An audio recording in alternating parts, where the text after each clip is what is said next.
Welcome back, ladies and gentlemen, and we're now delighted to be joined over the telephone by our guest, Dr. Hany Abou El Fotouh, the economic expert. It's a very good afternoon to you, Dr. Hany. Good afternoon. Thank you, sir, for joining us. Now, Dr. Egypt's poverty rate has declined to 29.7% this year, the first time since 1999. We're talking about 21 years. Tell us a bit about the reasons behind the decline or the decrease in the poverty rate. Well, I see this is a good achievement, and the layperson on the street started to feel the outcome of the economic program. Yes. Primarily, the poverty rate, which declined now,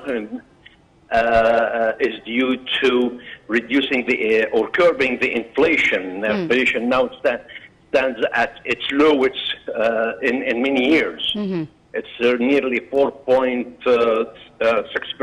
Mm-hmm. So this is one of the main reasons. Also, the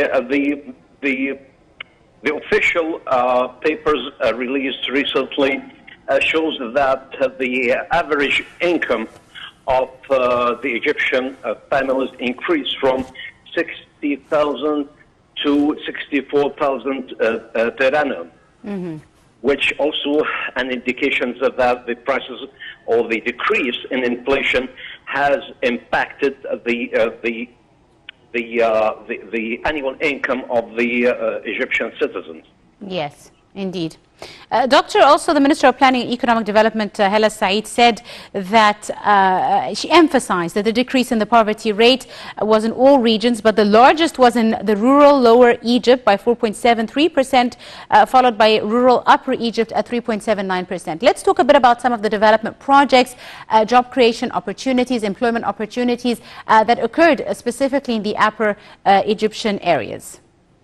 Well, I see that some of the projects which were launched by the government, particularly the mega projects, have helped in lowering the unemployment rate, and subsequently this also is reflected in the increase in the income of the average citizen. Mm-hmm. So there is a relation between the two issues together, and I see that the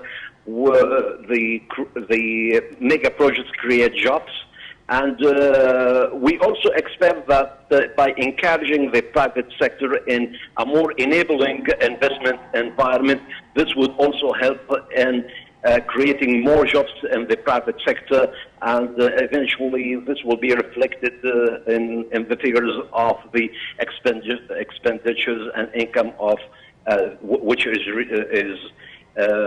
released regularly by Capmas. Absolutely. One final question, if I may, Doctor. Now, Egypt has, in light of the COVID-19 pandemic, has still managed to achieve economic growth, regardless of course, the lockdowns and the slowdowns and the diminish in economic activity over the last period of the COVID-19 pandemic. Tell us a bit about how Egypt has managed to handle this crisis and still somehow come on top economically.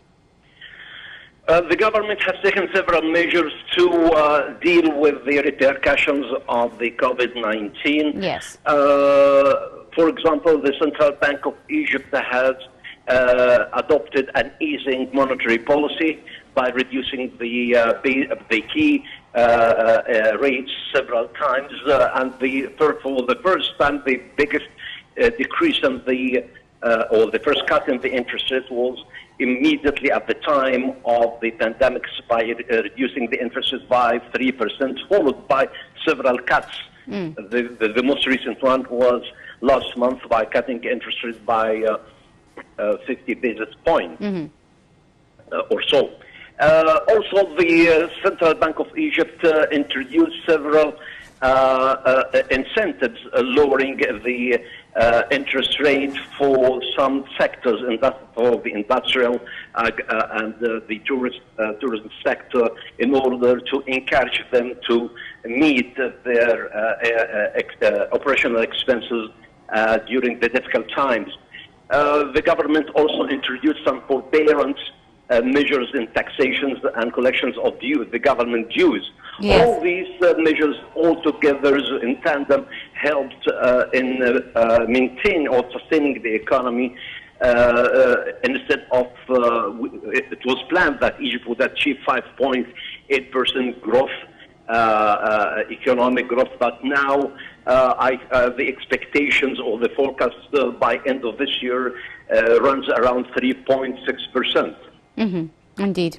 Doctor, you mentioned a very important issue, speaking also about the economic reform program that Egypt embarked on a few years back, and the relative improvement of the poverty line confirms that even though the economic reform program was ongoing, it didn't really ignore the state of the low-income groups, and coincided, of course, with the government's efforts to implement the national program for reform of the economy, still keeping in mind a broad package of social protection programs. Do you see these social protection programs as playing a big role in preserving the livelihoods and decreasing the rate of poverty in the country?